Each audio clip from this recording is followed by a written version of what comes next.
paz do Senhor, amados irmãos, sejam muito bem-vindos a mais uma EBD. E hoje, para uma lição especial, estamos na lição de número 11 da nossa revista da CPAD, onde a gente vai falar sobre a visão do templo e o milênio.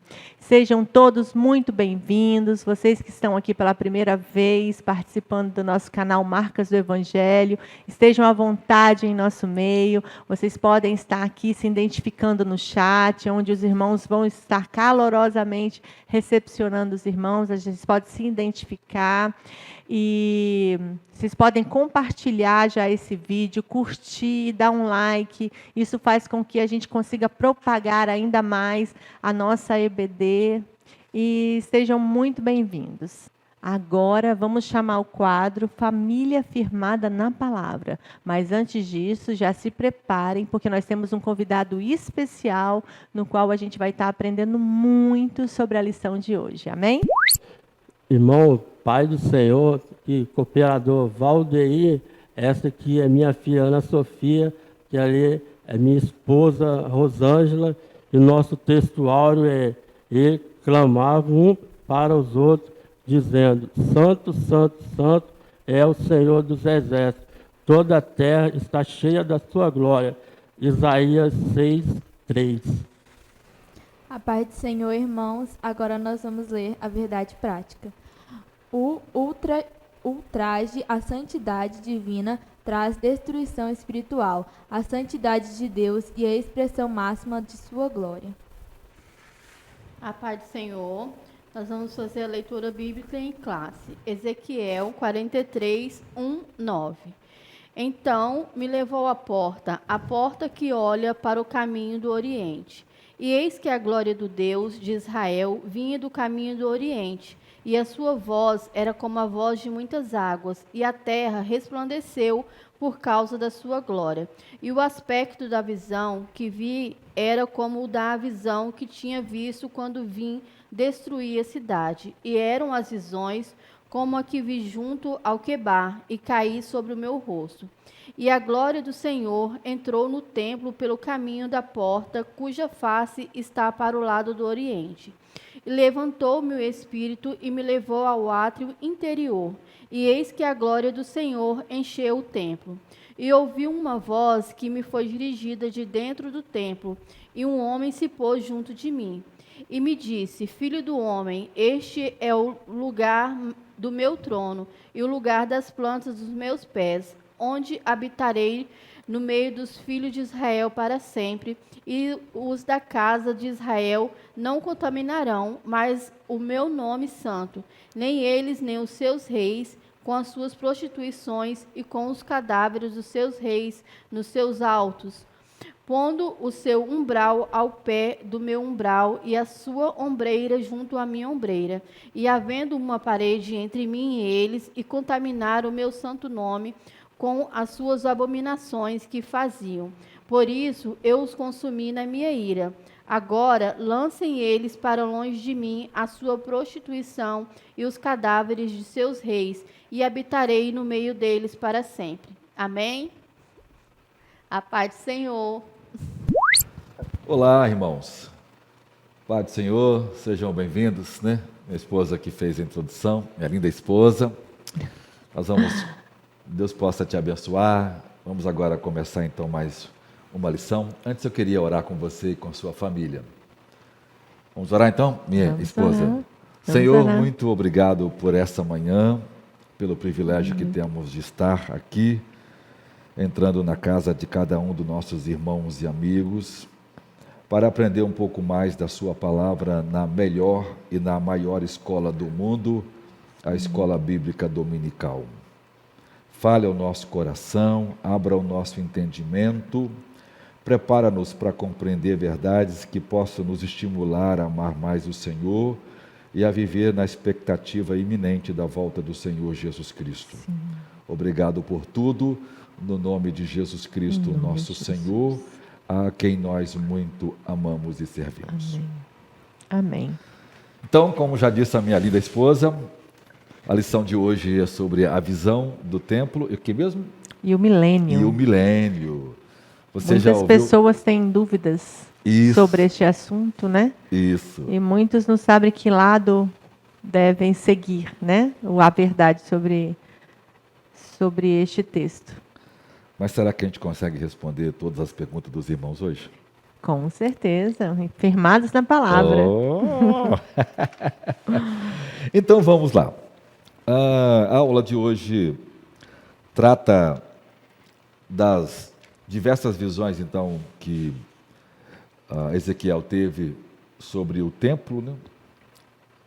Primeiro, os discursos que iniciam lá nos primeiros capítulos tratam, né, da destruição do templo, da glória de Deus saindo de Israel, e os capítulos 40 a 48 trata da restauração de Israel.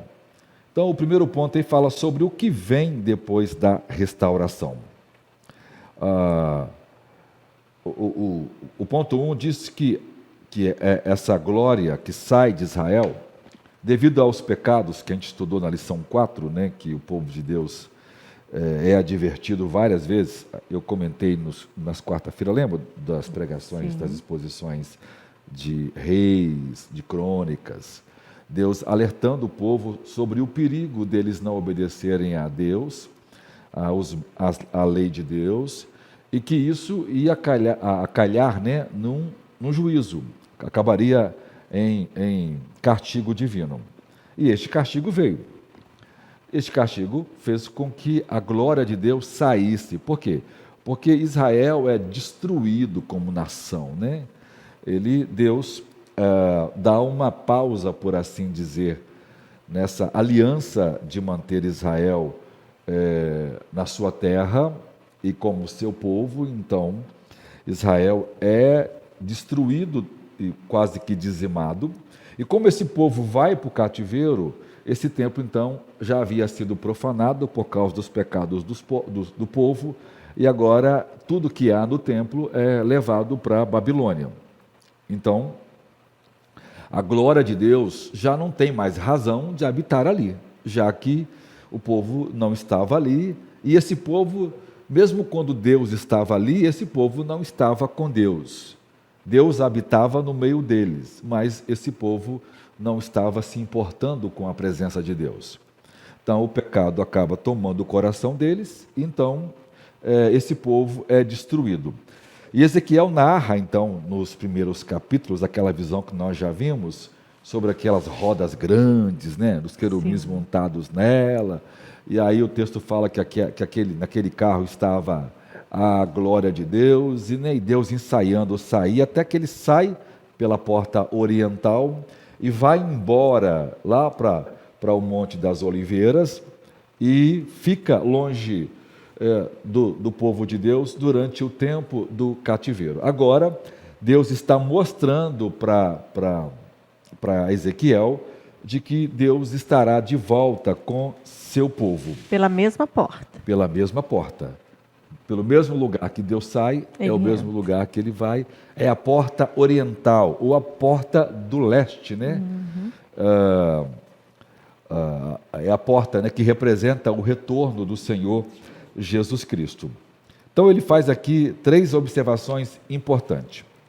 Ele disse, né, que a glória de Deus vinha pelo caminho do Oriente.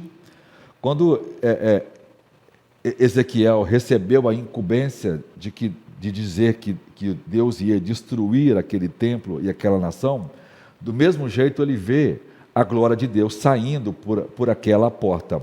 Agora, a terra vai receber de novo a glória de Deus, como está em Ezequiel 1:24. Aqui diz que ela vem com um barulho de muitas águas. É uma expressão para demonstrar, né, movimento, vida, alegria e o poder de Deus quando se manifesta, como ainda acontece hoje na igreja. Ele vê um guia, né, como filho do homem, ou como um homem, que é a pessoa de Jesus Cristo, o Messias, o Filho de Deus, ou o anjo do Senhor, que está lá porque o Messias pré-encarnado, né? João disse que nós vemos a sua glória como a glória do unigênito do Pai, cheio de graça e de verdade. Quando Jesus veio então, na plenitude dos tempos. Aqui ele também tem algumas reminiscências, né, algumas lembranças. No ponto 3, né? No ponto 3, dos discursos que ele já havia feito, quando, na experiência do profeta, Deus havia saído do templo, e agora, 13 anos depois, Deus mostra a ele a volta da glória de Deus. Veja, ele está aqui no 25º do cativeiro, né? No princípio do ano, no 10º dia do mês, era exatamente no dia do Yupper Camper, né? Que era o dia da purificação, era o dia em que o sumo sacerdote oferecia um sacrifício para todo o povo. Então, nesse dia, era oferecido um sacrifício especial, e o sacerdote pegava, vestido com aquela roupa especial, aquele sangue com brasa, e pegava aquilo e levava para os santos dos santos, e aspergia aquele sangue sobre o propiciatório. Deus então recebia aquele sacrifício, então por aquele ano o povo de Deus tinha os seus pecados perdoados. Exatamente quando o sumo sacerdote entrava na presença de Deus, que era esse mês do ano que Deus revela então Ezequiel, exatamente no dia em que isso acontece, Deus arrebata a Ezequiel e ele vai ver essa glória agora entrando de volta no templo, mostrando que Deus estava voltaria, né, para o meio do seu povo, depois que esse povo fosse restaurado. Ou seja, o povo é destruído por causa dos seus pecados, mas esse povo seria um povo que Deus colocaria nele um novo coração, um novo espírito, e eles nunca mais iriam desobedecer à lei de Deus. Ou seja, é Israel salvo, completo, transformado pelo poder de Deus e cheio do Espírito Santo. Isso não se cumpriu, embora, né, a restauração política de Israel já aconteceu, mas não aconteceu ainda a restauração espiritual. O cativeiro... Até porque eu acho que a intenção maior do coração de Deus sempre foi morar com aqueles que obedecem a Ele. Isso. Né? Viver com aqueles que obedecem, que seguem. Isso aí. Uma condição, né, para que Deus pudesse habitar no meio do seu povo é que seu povo fosse santo. Deus é um Deus santo, e tudo quando pertence a Deus também é santo. Por isso, né, as ordens bíblicas, tanto no Novo Testamento, em 1 Pedro, como também no Antigo Testamento, sede santos, porque eu sou santo. Então, veja, por isso ele tem, então, né, essas lembranças, e acontece exatamente nesse dia. A segunda parte aqui, que é a parte que a gente vai focar, é o templo do milênio. Vamos fazer aqui uma abordagem sobre o templo. O templo foi construído no século IX a.C. por Salomão, esse templo glorioso, extraordinário, daquele material e riqueza de ouro, cobre, prata e madeira preciosa que Davi havia guardado no seu templo de 40 anos. Onde o próprio Deus fez a descrição de todo o material. Né? Isso, descreveu tudo, ele arrombou aquilo tudo, e escreve e constrói aquele templo considerado já uma das 7 maravilhas do mundo antigo, embora o mundo ímpio não aceita, mas o é. Esse templo vai ser agora destruído quando o povo de Deus sai para o cativeiro babilônico. Então o templo é destruído, os objetos do templo são levados, né? Eles não ficam mais lá e vai para Babilônia. 70 anos depois, quando o povo volta sobre o governo de Zorobabel, que é um descendente de Davi, se não estivessem sob o governo dos persas, eles seriam, dos medo-persas, eles seriam, Zorobabel seria rei, né? Mas como está sob o governo, ele é um governador. Então, ele vai reconstruir com Esdras o templo. Esse templo não tem a glória, a beleza, o tamanho do primeiro templo. Ele é mais simples. Esse templo vai durar até o tempo de Jesus, ele vai ser restaurado depois, porque esse templo, né, vai ficar muito capenga, né, e feio. Mas aí, lá pelo ano 15 a.C., Herodes o Grande começa a restaurar esse povo. e esse templo, e vai ficar restaurado em 66 depois de Cristo, quando ele termina completamente essa restauração do templo. Mas veja, ele acaba de restaurar o templo, mas esse templo é destruído pelos romanos no ano 70, sob o comando do general Tito Vespasiano, quando ele vem então para poder conter uma revolta dos judeus. E como Jesus disse, não ficaria pedra sobre pedra, esse templo é completamente destruído. Ou seja, esse templo está destruído até o nosso tempo. Depois dos anos 70, Tito Vespasiano expulsou os judeus da Palestina, né? É a segunda diáspora ou a dispersão desse povo. Então os judeus vão peregrinar pelo mundo afora e estão aí em vários lugares. Em 14 de maio de 1948, Israel é outra vez reconhecido como nação agora, né, no nosso tempo, com o voto Minerva, né, do Oswaldo Aranha, um brasileiro, e isso foi muito bom para o Brasil. Mas agora a gente tem um problema, porque para reconstruir o templo, e os judeus querem reconstruir o templo, né? Eles não mais oferecem sacrifício porque não tem o templo para oferecer. Eles reúnem em sinagogas, mas não oferecem mais os sacrifícios. Veja, aquele templo que Zorobabel reconstruiu não tinha a Arca de Deus. Por quê? Porque esse templo não teria mais a presença de Deus como tinha o antigo templo.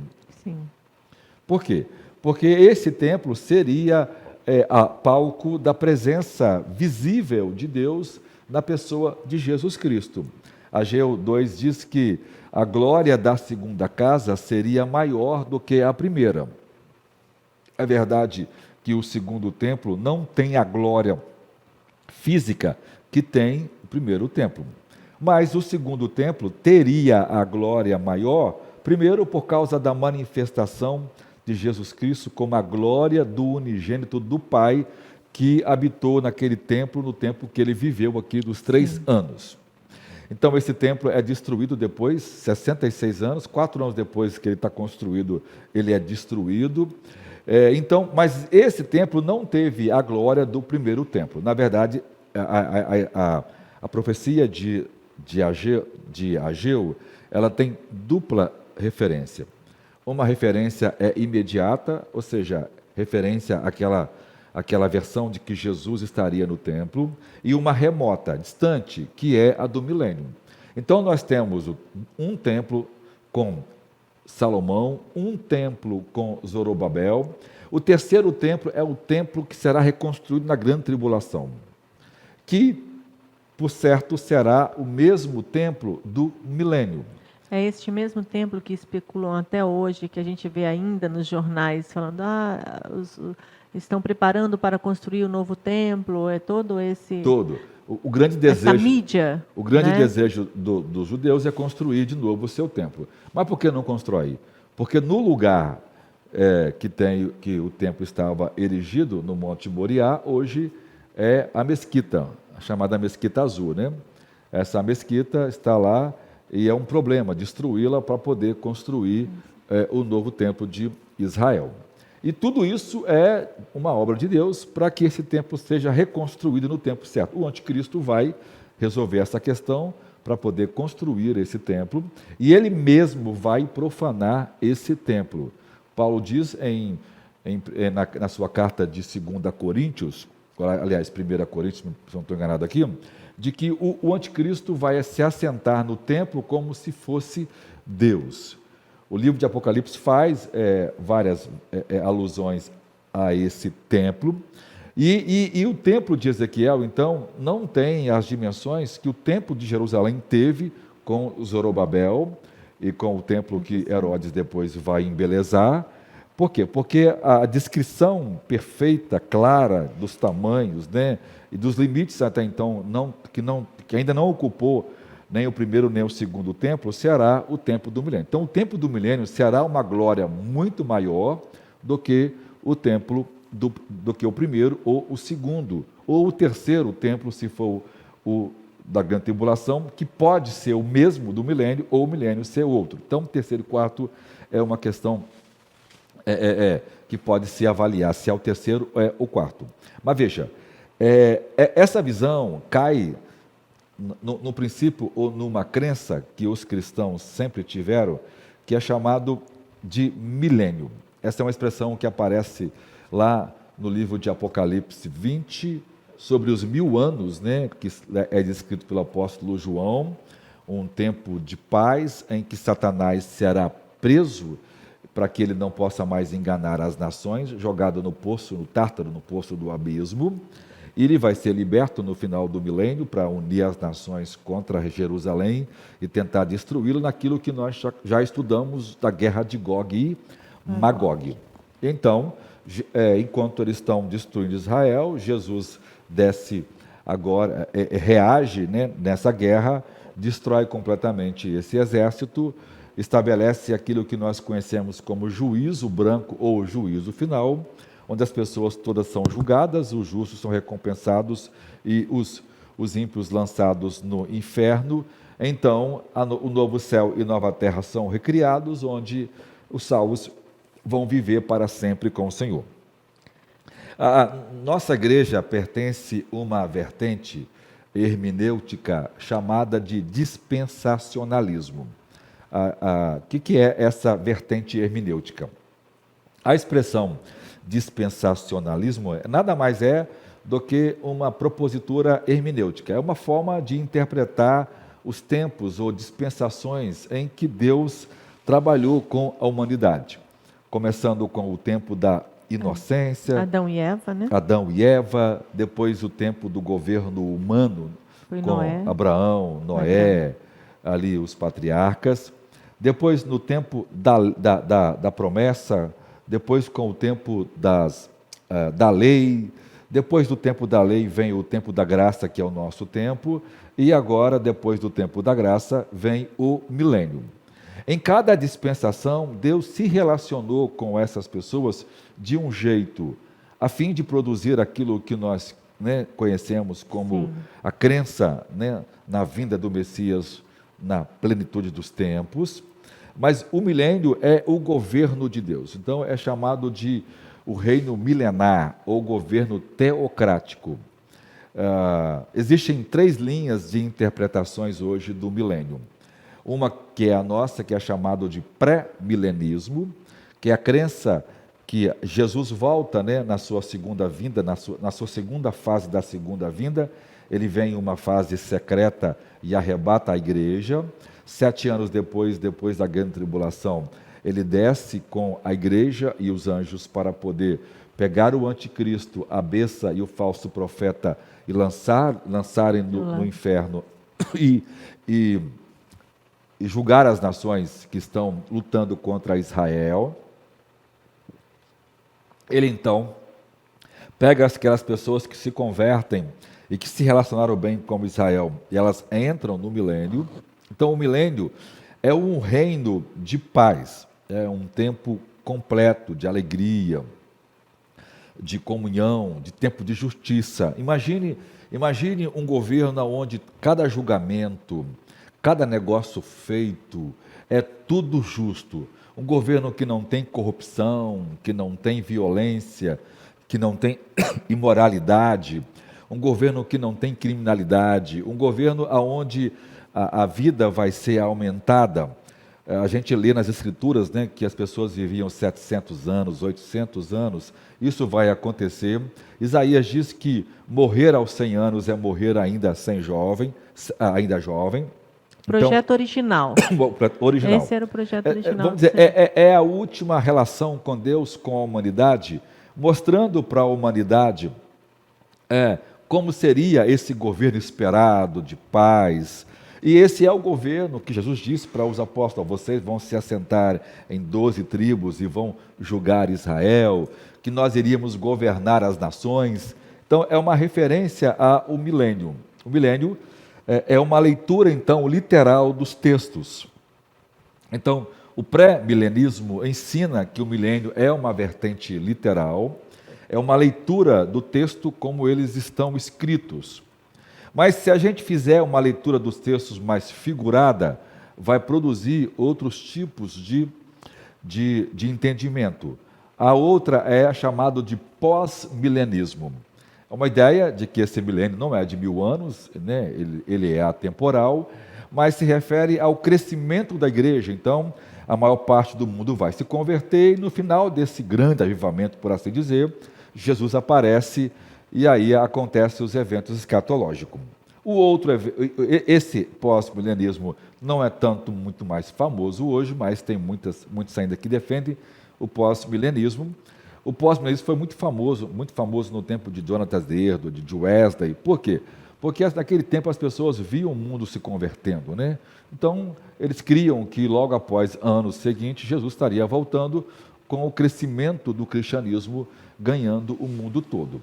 E o outro é o amilenismo, que é uma visão mais acadêmica. Essa visão nasce a partir de Agostinho, no seu tempo, onde eles não aceitam mais o milênio literal. Eles transformam isso no milênio espiritual. Essa é uma corrente de cunho acadêmica, essa é a corrente da Igreja Católica. Depois, concílios mais tarde vai condenar o pré-milenismo em decorrência do amilenismo. Essa é a visão acadêmica de muitos crentes protestantes e reformados no nosso tempo. Essa vertente diz que na cruz Jesus amarrou Satanás e ele está preso. Esse entendimento de como ele está preso é um tanto complexo, né? E é difícil de entender, porque se você prega para uma pessoa e diz que o diabo está preso, e as coisas que acontecem no mundo, né, mostra que com certeza há uma força demoníaca agindo, né, por trás disso, não só a maldade do homem, mas existe uma outra força maximizadora, né, por trás promovendo isso, que é então aquilo que eles ensinam. Então o valente é amarrado, e então nesse tempo o diabo não pode permitir que as pessoas conheçam a Jesus Cristo. Né? Esse é um argumento mais acadêmico, não é um argumento que nasce das Escrituras, é uma interpretação espiritualizada do texto. Ou seja, normalmente são cristãos piedosos que ensinam isso, mas eles acabam por uma questão de conveniência, ou mesmo porque essa vertente é uma vertente científica de alguma forma, né? É uma vertente racional, que não depende de fé, que não depende, por exemplo, de crer nas Escrituras como ela está escrita, mas de uma interpretação, de ler o texto com uma mente já mais exegética, não uma mente mais devocional, de aceitar aquilo que está no texto, né, como acontece a visão pré-milenista. Então, e essa visão tem vários problemas, né? Vários problemas. E isso, por exemplo, o texto diz que João escreve, né, que o diabo é preso para não mais enganar as nações. Ou seja, o diabo não tem uma participação no tempo do milênio. Ele será solto para enganar as nações no final do milênio. Então, você não consegue coadunar essa visão do milênio bíblico com a visão do amilenismo. Eles não fazem distinção entre Israel e a igreja. Uma leitura atenciosa do Novo Testamento percebe que as cartas paulinas e os apóstolos faziam essa separação, né? Igreja e Israel, embora nessa dispensação tanto Israel como igreja está debaixo do conhecimento de Deus e precisam crer em Jesus Cristo, mas se você fizer uma leitura do Antigo Testamento, você verá que há muitas promessas de Deus que estão mais específicas a Israel. Para nós, elas são bênçãos espirituais, mas a Israel, elas são bênçãos físicas. Como o limite da terra que ainda nunca foram conquistada, como o tamanho do templo que ainda não foi construído um templo, e outras promessas que Deus oferece a Israel que ainda não foram cumpridas, e que serão cumpridas por aquele povo salvo e obediente depois da grande tribulação. Muitas informações importantes, né, pastor? Muitas informações importantes. Pois é. Se tem dúvida, Isso você aí, pergunta aí, que a irmã porque, Jaciana vai te responder tô tudo. já assim, ó, fera. Tudo. Então, o amilenismo é essa visão. Nossa visão é a visão pré-milenista, que entende assim. Então, no tempo do milênio, o templo novamente será construído.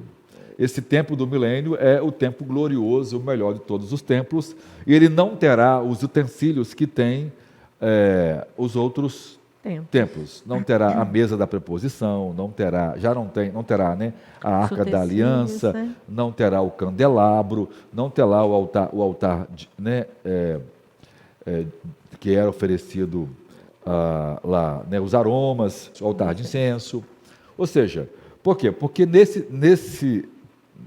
no milênio, que é a última dispensação de um homem com Deus, será um tempo em que a adoração será um pouco diferente da que nós conhecemos hoje. E talvez um pouco diferente de todas as outras. Por quê? Porque no milênio, o próprio Senhor Jesus Cristo, nós não podemos esquecer, né, que Jesus Cristo tem duas naturezas, uma divina e uma humana. Então ele é vero Deus e vero homem, né? 100% Deus, 100% homem. Então o Jesus homem haverá de governar esse novo milênio. Os cristãos estarão ocupando posição, né, de julgamento, sendo juízes, em posição de autoridade em todo o mundo. Muitas pessoas têm dificuldade com isso. Mas como pode pessoas não glorificadas junto com pessoas glorificadas? Bem, é lógico que as perguntas são feitas, nem todas elas são fáceis de responder, mas nesse tempo haverá um cerceamento, por assim dizer, da iniquidade dos homens, né? Devido à justiça, devido ao reino de paz, ao controle de Deus e ao conhecimento que as pessoas terão de Deus no milênio. Nesse tempo, né, é como se, assim como as águas cobrem o mar, né, assim será o conhecimento de Deus nesse tempo. As pessoas conhecerão a Deus mais plenamente.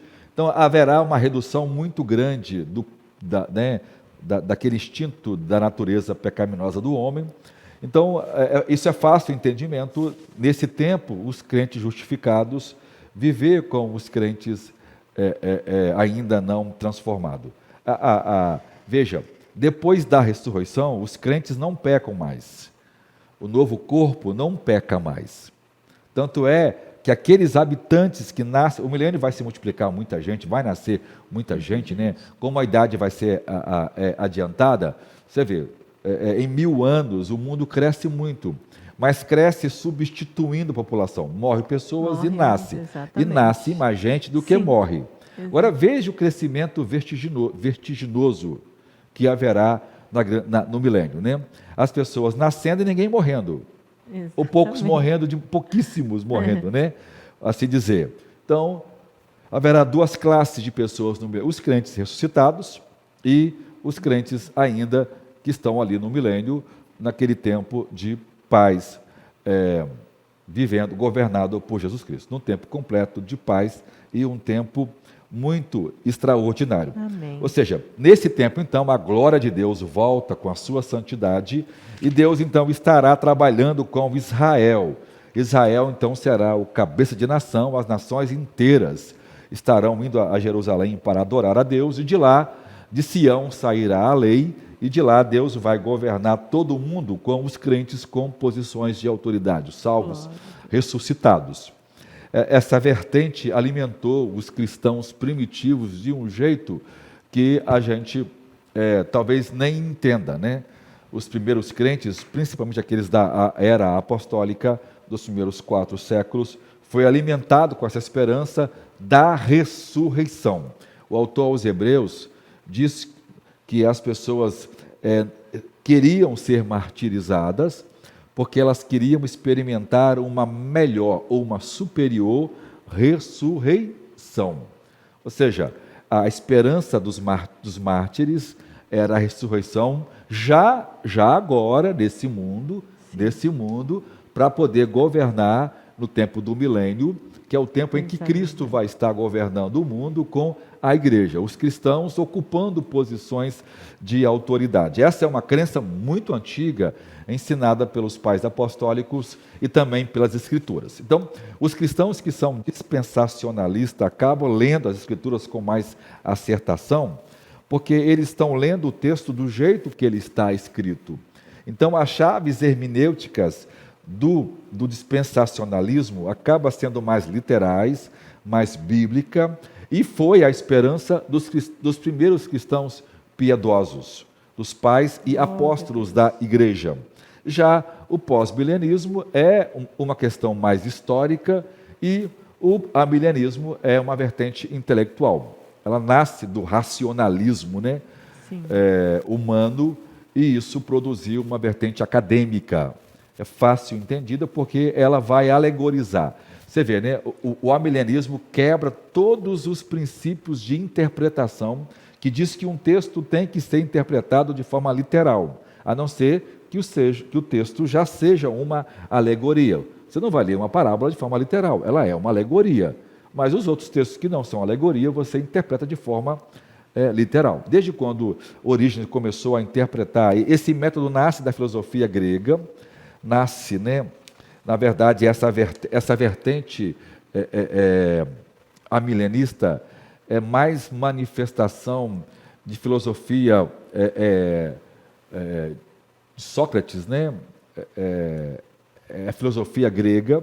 Agostinho foi muito influenciado pela filosofia grega e pelo maniqueísmo, e isso produziu uma teologia diferente daquela até então ensinada na igreja, e ele, com essa visão, né, criou esse conceito. O que Agostinho ensinou foi também ensinado por outros pais, mas foi ele quem idealizou essa questão.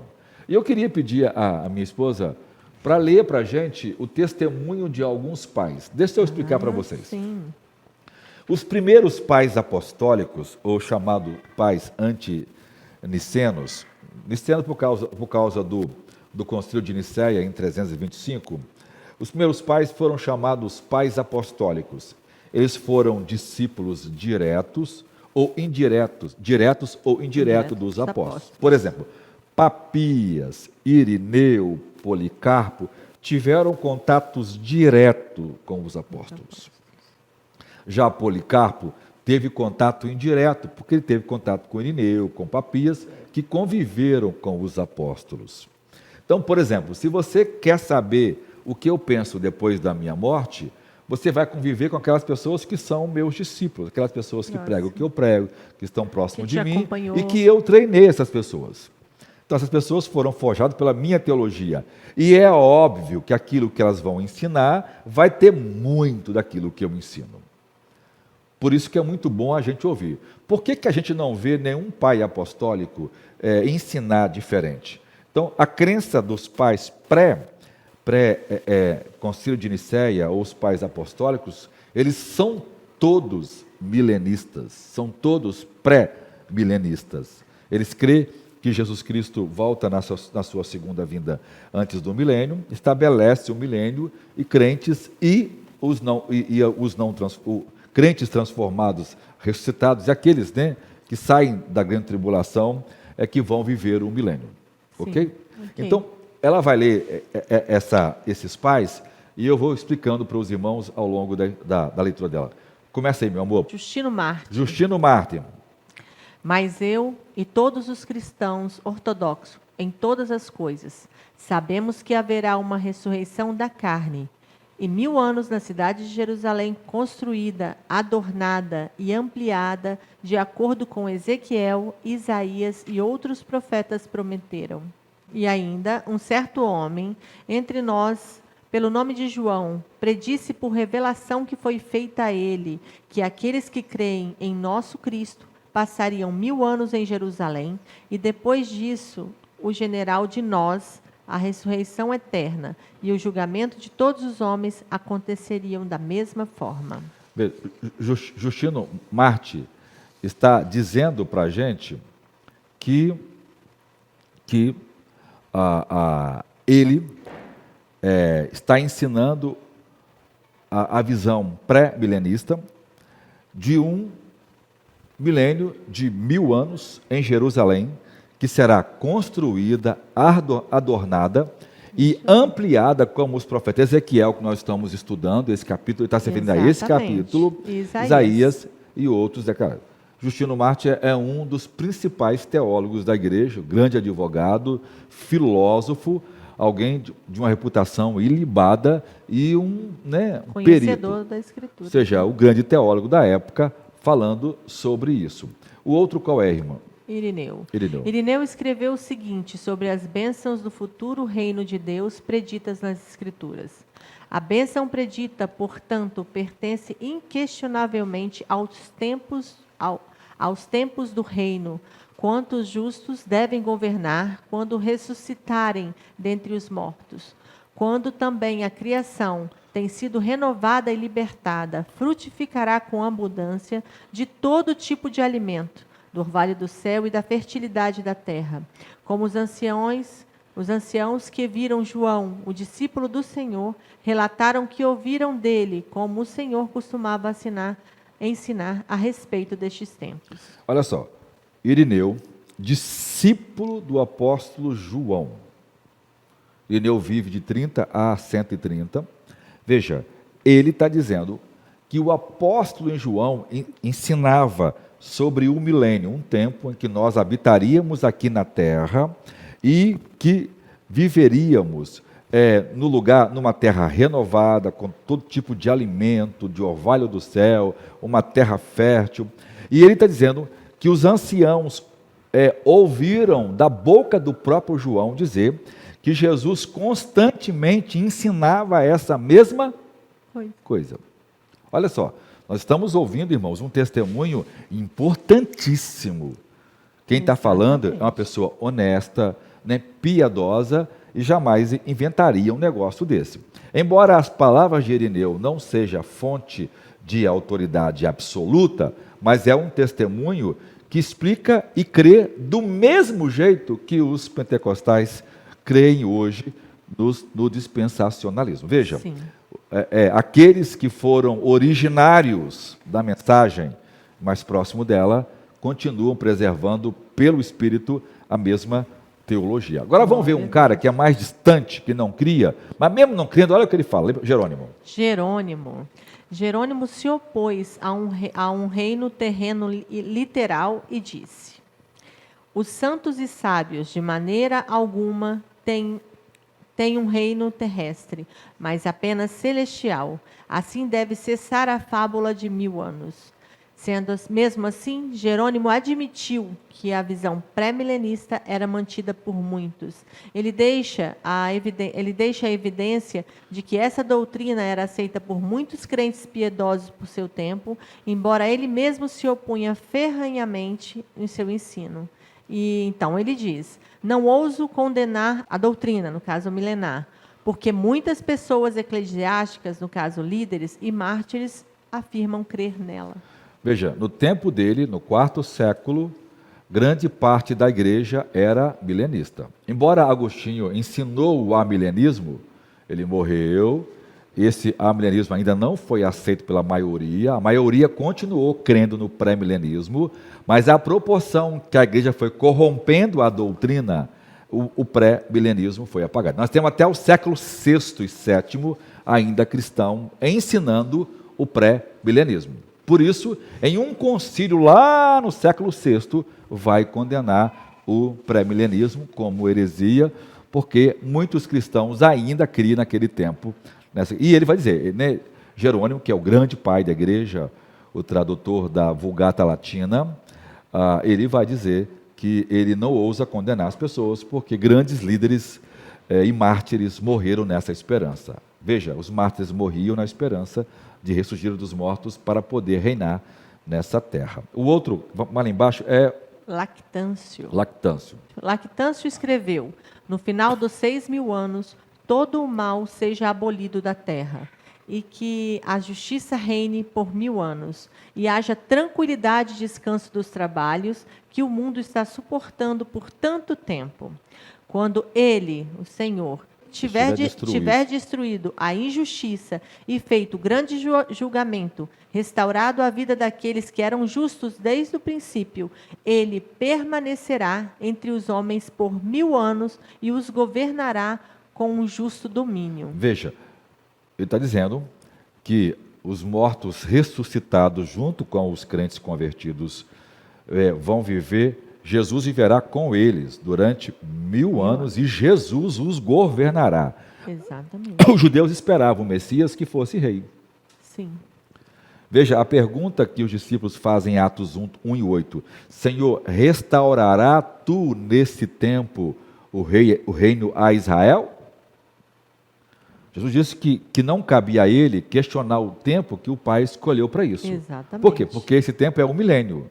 Veja, a leitura dos textos bíblicos condiz perfeitamente, e nós estamos lendo Lactani, que é um dos grandes teólogos, irmãos. Não estou lendo gente que fez história e quando falava, todo mundo ouvia. Agora, continua, outra coisa.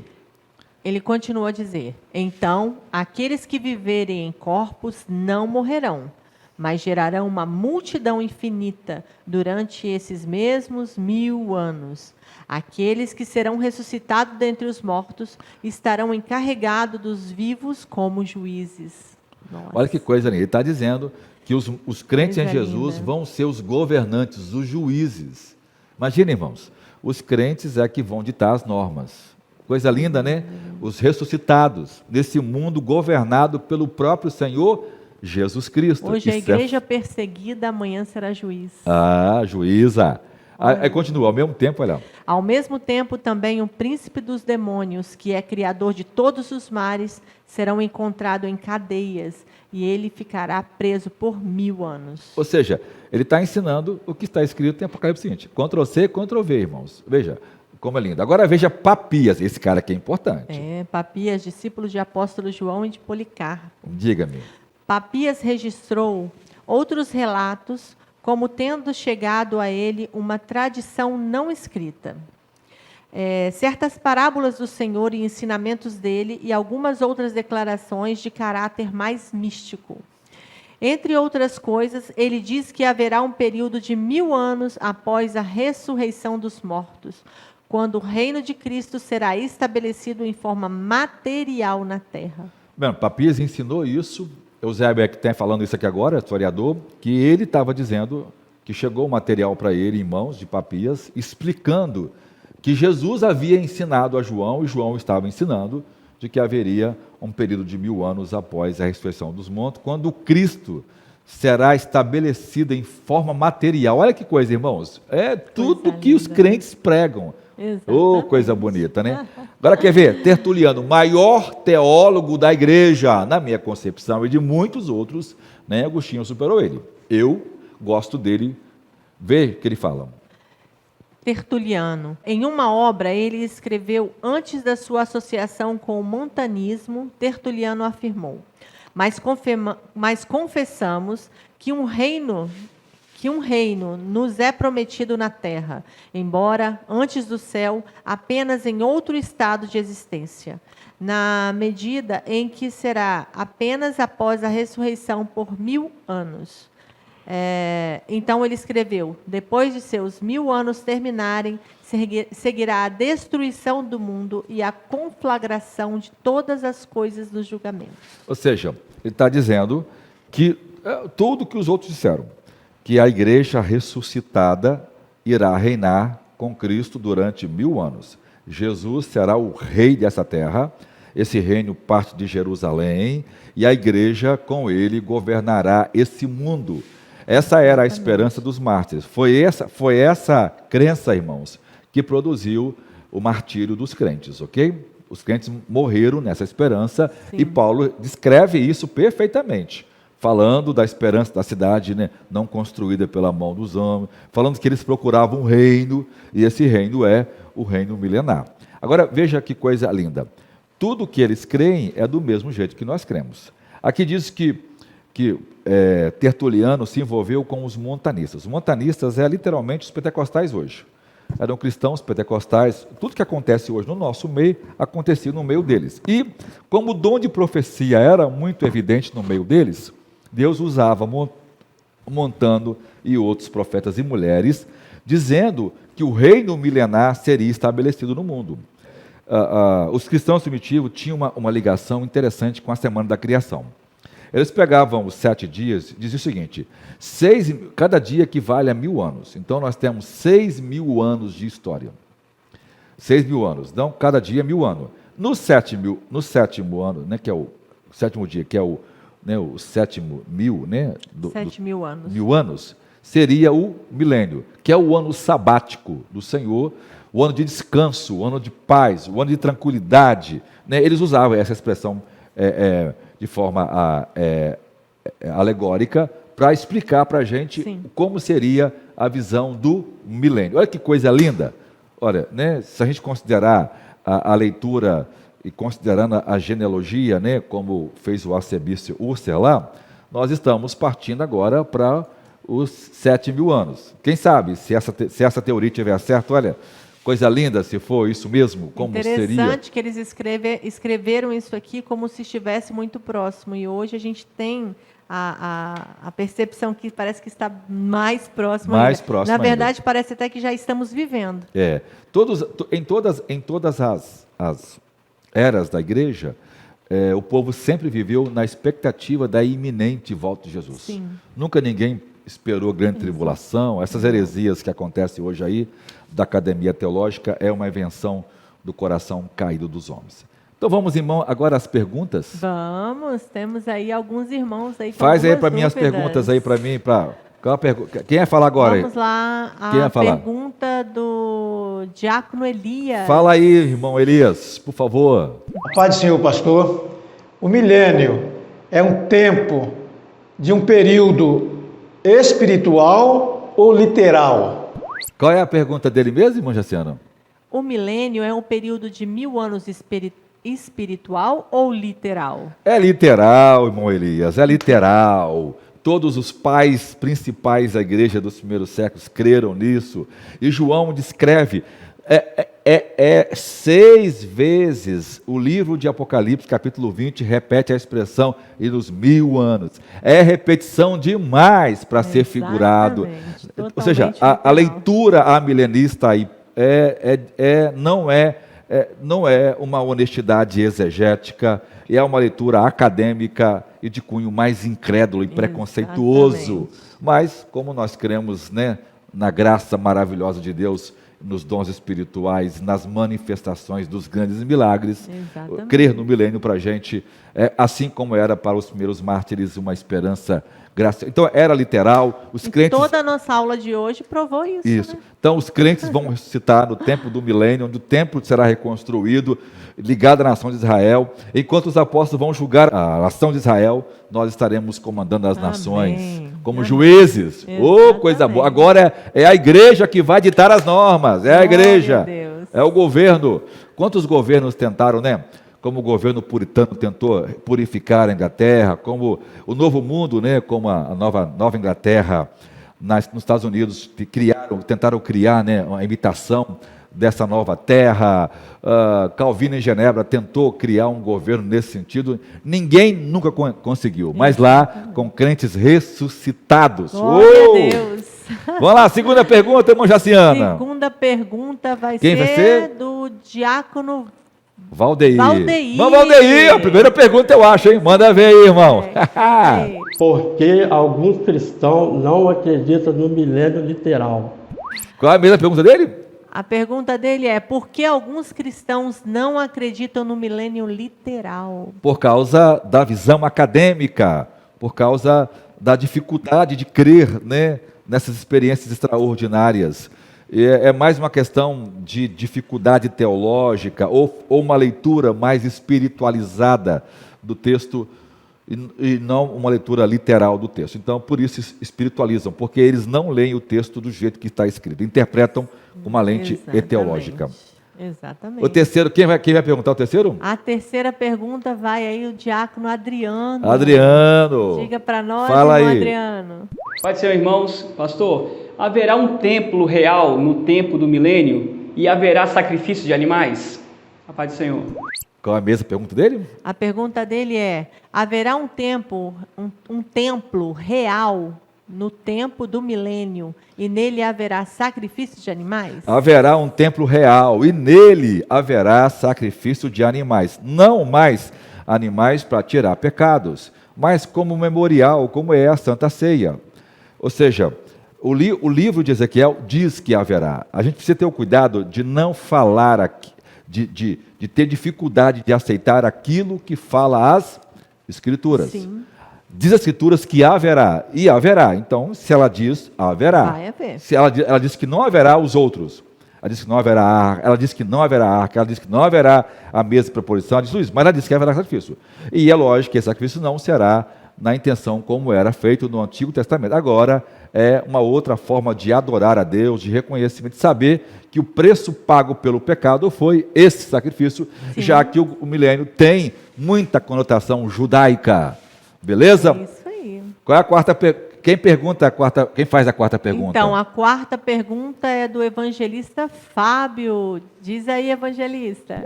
A paz do Senhor, pastor Jairo.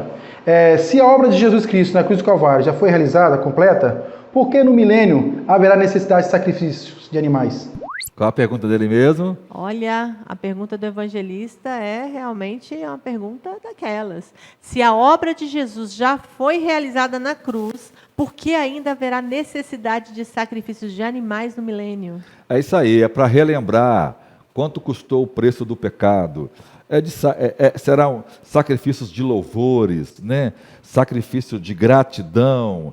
Isso é feito para representar um coração agradecido, cheio de bondade, porque Deus operou a nossa salvação e o perdão de pecados. E nós estamos num contexto judaico. Então Deus está lembrando esse povo, já que ficaram quase 2000 anos sem sacrifícios e não aceitaram o Messias, agora vão fazer, é uma forma de adoração que vai surgir no tempo milenar. Já que em cada época isso é classificado, ou Deus escolhe esses meios para ser adorado assim. É uma escolha de Deus, não é Sim. nossa. E se está na Escritura, a gente Obedece. acredita. E obedece. Agora, Mujeciana, vamos chamar as ofertas. Sim, mas olha só, se alguém tiver mais alguma dúvida, os pastores, o pastor Jairo está aqui para responder no chat, então pergunta para mim, que eu vou estar lá perguntando para ele, respondendo. Ela sabe tudo. Pois é. Tudo que eu não sei, ela responde. Irmãos. Exatamente, eu vou estar lá, hein? Se tiverem alguma dúvida aí, vou estar respondendo aqui embaixo no chat, tirando as dúvidas de vocês. Amém? Então você tem o Pix aqui, você tem o nosso PicPay, tem. nosso CNPJ. Exatamente, tem um e-mail. Oferta, envia o seu dízimo, o seu Exatamente. voto, contribui com essa Exatamente. obra, não é isso? Nós temos aí os votos Dos mil. dos 1000 valentes. O que é isso, 1000 valentes? 1000 valentes são aquelas pessoas que estão assim, cheias de vontade de comprar esse terreno. Nossa, que maravilhoso. Quantos 1000 metros tem aqui? Aqui tem 6.000 metros. Você A que é gente tem arquiteta, dá para muita construir uma igreja coisa grande pra aqui? fazer. Nossa, mas As ó, crianças gostam desse espaço? a minha cabeça já está assim, ó, já pensando aqui, a Nova Jerusalém, assim, ó, descendo na terra. Ó, isso é uma heresia, hein? Não, mas a gente tem planos muito legais para nós adultos. As crianças se divertem demais aqui nesse espaço. Irmãos, esse espaço nós já cremos, já recebemos, já Deus nos deu, mas nós precisamos da ajuda de todos vocês. Seja um valente, participa dessa obra. Deus irá multiplicar ainda mais na sua vida. Pode crer. Coopere, oferte de forma preciosa e Deus possa te abençoar. Seja generoso com as suas ofertas, seja fiéis com os seus dízimos. Nós seremos reis, nós já somos, né? Por direito, reis, sacerdotes, rainhas, né? Nós somos uma nação santa e nós vamos governar esse mundo. Nós vamos governar. Nós vamos governar. Nós seremos os líderes mundiais. Nós seremos os juízes. Nós seremos os juízes. Né? O Supremo Tribunal que hoje tem feito as suas questões ante a lei, né? Contra a lei. Não haverá mais isso, porque naquele tempo um povo salvo, santo, glorioso. Então, glorifica a Deus, Exatamente. honre a Deus com seus dízimos e ofertas, porque nós seremos o dono, né, donos dessa terra, tanto no milênio como na nova terra, no novo céu. Deus possa abençoar você, Deus possa abençoar sua família, você possa compartilhar a sua aula. Tiver dúvida, pergunta para a irmã. Acho que tem louvor. Tem louvor? Está tocando o louvor da oferta. Já está tocando? Está tocando.